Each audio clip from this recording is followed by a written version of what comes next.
Hi everyone, this is Julie Bruns. Welcome to the Peace and Possibilities podcast. I want you to thrive and be happy, peaceful, and content, no matter where you are on your journey. This podcast shares stories that will show you how it can be done, no matter what your circumstances. You'll be inspired and come away with a new spark of an idea. Never forget, anything is possible. New episodes are released every Wednesday. Subscribe, rate us, and leave us a review. This helps others find our content and get happier sooner. To possibility and beyond.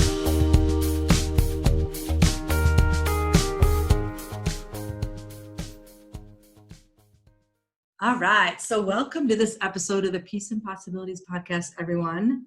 My guest today is Bill Smith. And Bill and I met at a past role of mine.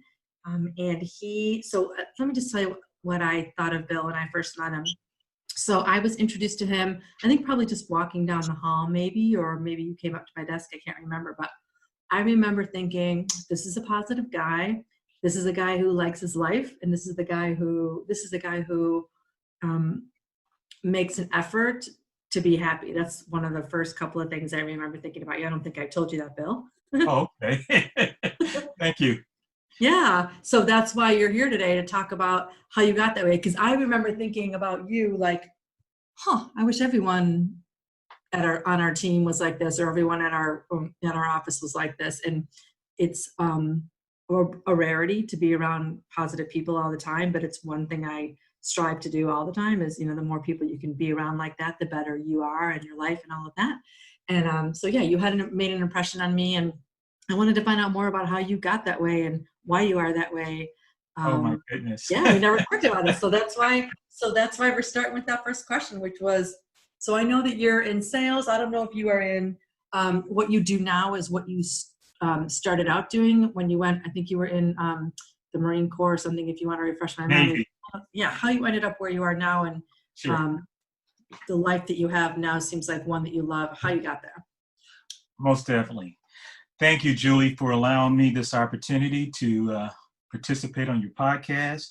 And yes, one of the things that I always bring to the table each and every day is my positive attitude. When I look back on my life, I can pull out many examples, whereas I realized very early that it's best to keep a positive mental attitude. And I give a lot of that credit to my dad. My dad was very instrumental in my life. I had an experience early on at the age of 10 when my mom suddenly passed away and left dad with 4 children, all under the ages of 11. So one of the things I learned very quickly, you can cry over your milk if you desire to, or you can pull yourself up by the bootstrap and reflect on the good times you share with your mom and move on living, because that's what my mom would have had me to do. So that's a smart dad. Yes, indeed. Dad instilled in us very early that things will get better. It's primarily up to you to create your environment that you desire to aspire in or to achieve in. And that's what I did. For example, early on, one of the things I always like to share is that my faith in God. And that keeps me rooted and grounded in my everyday life. Typically, I start my day with, I try to, spend a little bit, maybe 5 to 10 minutes in a devotional reading so that I can chew on that throughout my day. And it's interesting, Julie, when you mentioned the fact that when you first met me, you said, this guy always is cheerful, always smiling, always speaking to others. And that's just part of my personality from the time I was a young child. I recall one of the nicknames in middle school was people started calling me Smiley. Smiley. Smiley, which I didn't always like, but because you don't be called Smiley in 7th and 8th grade. You want to come into yourself as far as like not always being, I took it as a way that they were saying I was gullible, which I was never gullible, but that's the way I initially digested. However, that name stuck with me through middle school, through high school, and even when I met people across my path in college, as well as in the military, they would always tell me, "Bill, why are you smiling?" It's like people are uncomfortable with it. It's like, no, it's a good thing. Right, it's a good thing, and so that's part of me, and nothing's going to change that. Yes, positive mental attitude has been my forefront and will continue to be each and every day. So you were like this no matter what role you had, no matter what. I mean, you're doing something you're good at right now. You like doing it. Was it something where you always, no matter what kind of job you had, though, you were this was your attitude, and this is your personality, like you said. So this is always kind of the steady stream, kind of, that you would just, no matter what you were doing, this is how you were acting. That's right. This is my mindset. As a matter of fact, I reflected on the time when I joined the military, when I joined the Navy. It was not particularly my first choice.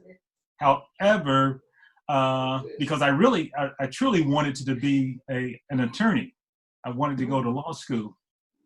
However, during the recession back in '82, an opportunity came about within the Navy, which, just graduating from college, I did envision myself becoming a naval officer.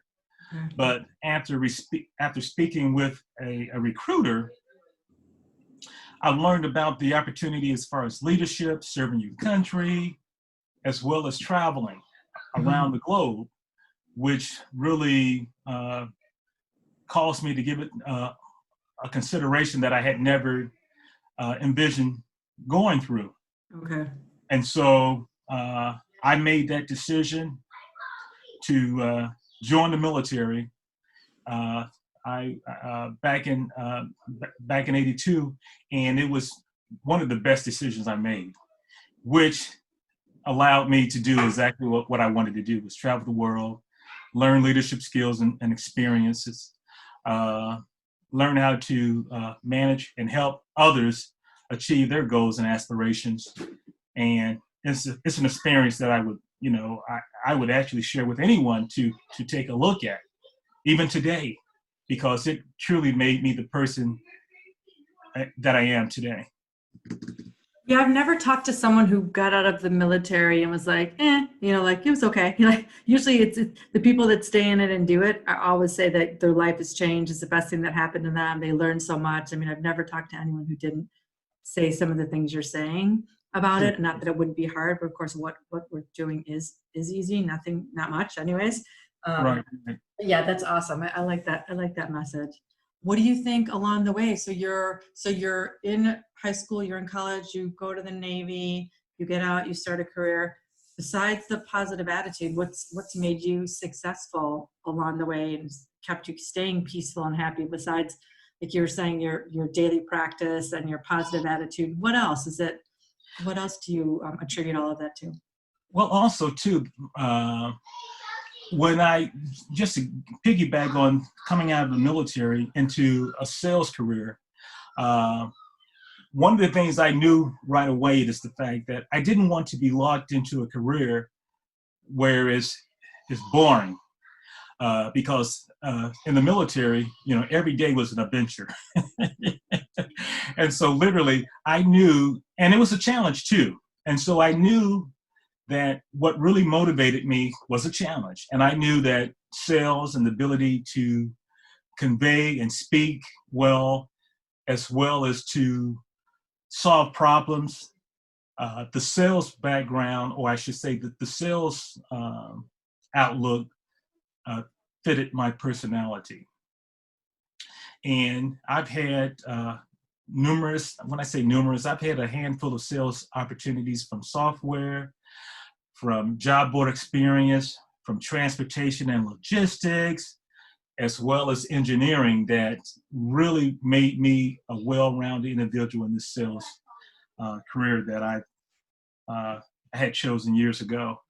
So, and actually what keeps me happy is the fact that having an opportunity to help others solve their problems, or recommend solutions on how to do something differently and even better. And I've been associated with many companies that have allowed me to achieve my goals. That's cool. All right, makes sense. So, how about young people? I know you're a father. You are a grandfather, I think, too, I believe. Yes, that's correct. What kind of advice would you give to, so high school, college, even kids, people that are mid-career? What kind of advice would you have for someone that's searching for a meaningful career, one where they can use their strengths and really, get back and be happy doing what they're doing? What would you have to say to those people? Well, there's several ways for me to answer that.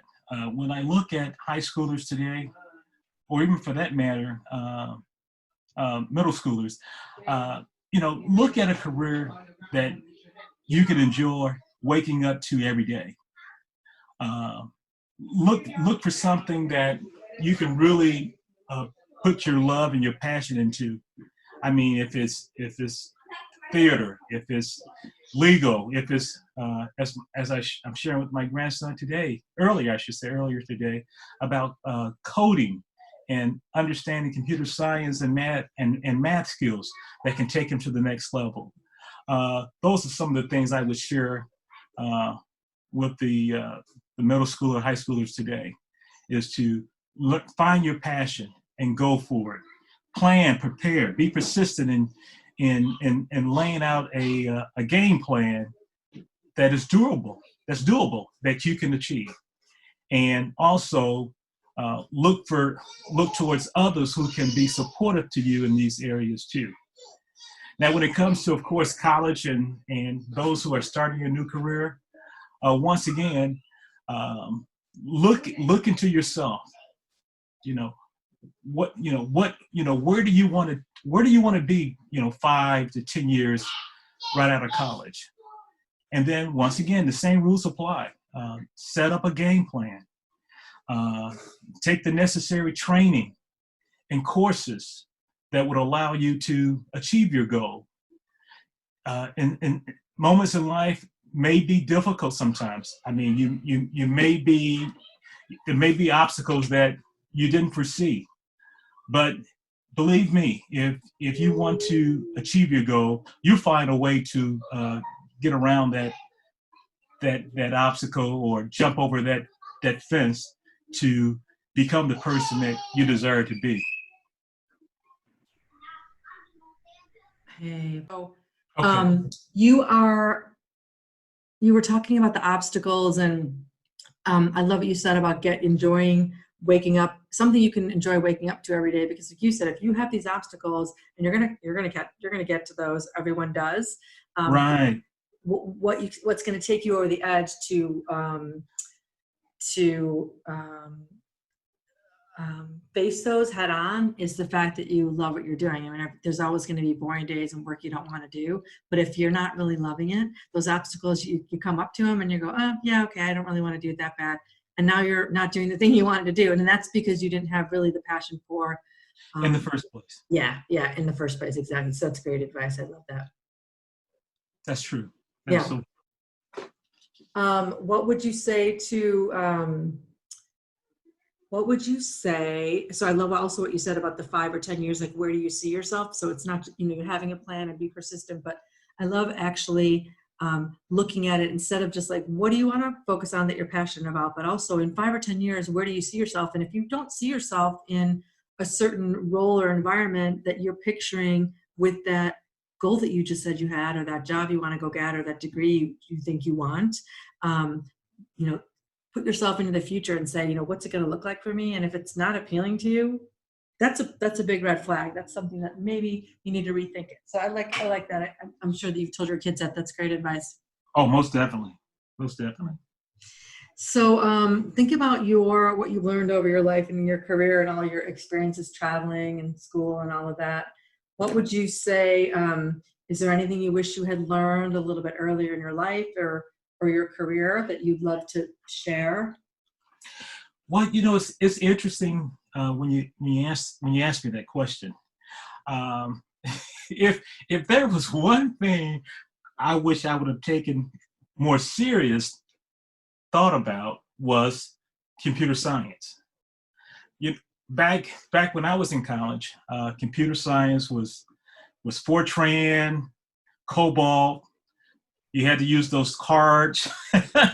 I know I'm dating myself, but I think right now technology, and when you look at where computer science has evolved to, as far as data centers, AI, artificial intelligence, rather,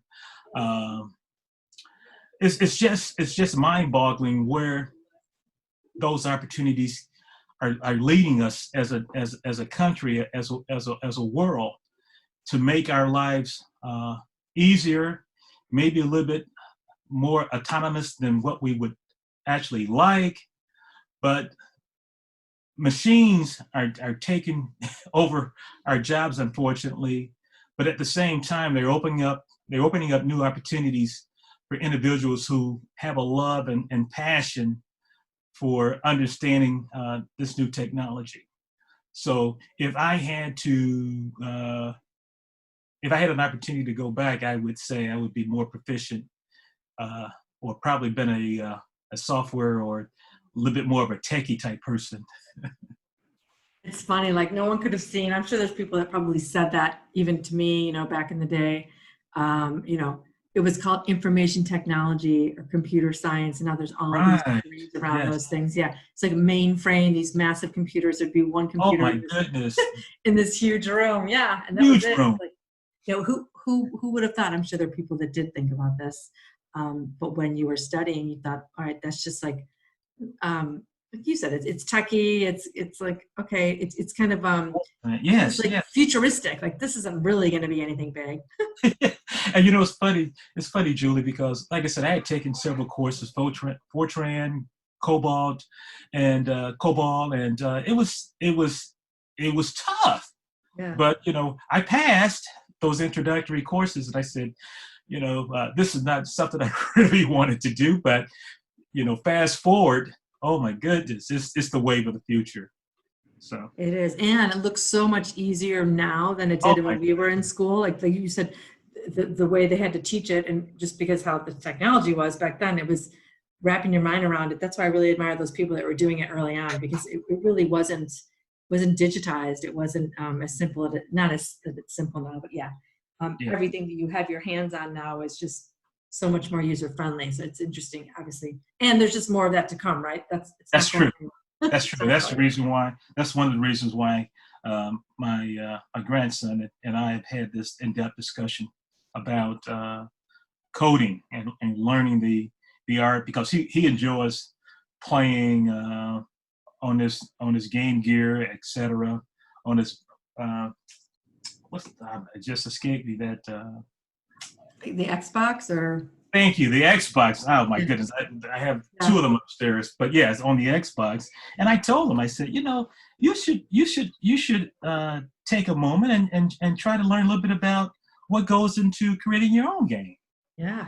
And see if that's something that you may want to make a career out of. Was that appealing to him when you said that? Did he like that suggestion? Yes, he did. But I'm waiting for him to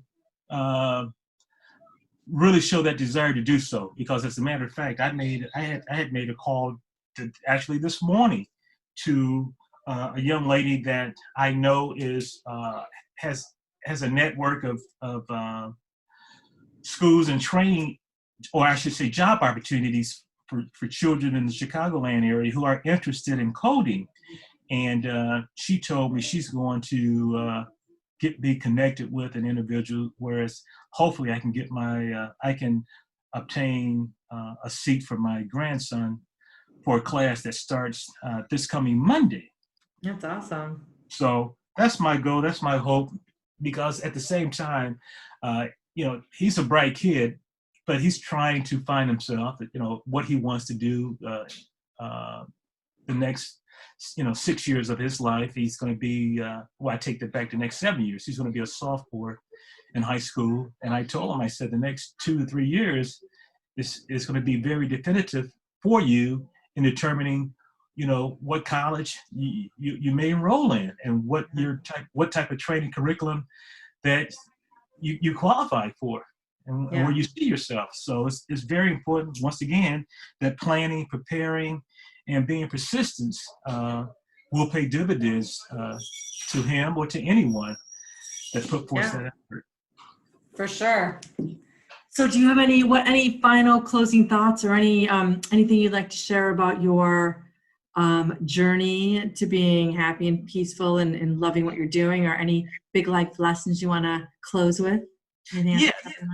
As a matter of fact, as I think I mentioned to you earlier about, create the atmosphere you desire to grow in. Surround yourself with positive individuals, people that will not, bring you down or try to be divisive in any way, shape, or form. Yes, you will come across those individuals. I have, but at the same time, I didn't allow anyone to determine the type of person I want to be. And I would share that with anyone. Be the person that fits best for you. You cannot live in someone else's body the same reason why others cannot live in your body. So learn to love yourself and make your environment the best that it can be, and it will be. Oh, I wrote both of those down, and I'm glad I asked you that question, because those are a fabulous way to end. Create the atmosphere you desire to grow in. I love that. You're creating it. You're going to be in it. And don't allow anyone to determine the person you will be. That's awesome. Thank you. Thank you, Julie. I appreciate this so much for your insight, Bill. That was awesome.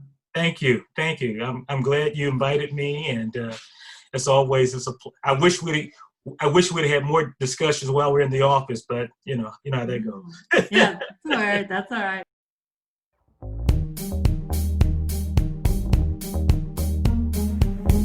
Thanks for listening. If you love this content, please rate us 5 stars on Apple Podcasts or whichever platform you found us on. You can get all my social media links in the description below. Help us keep the momentum going so that every person can live their lives happily, doing work they love.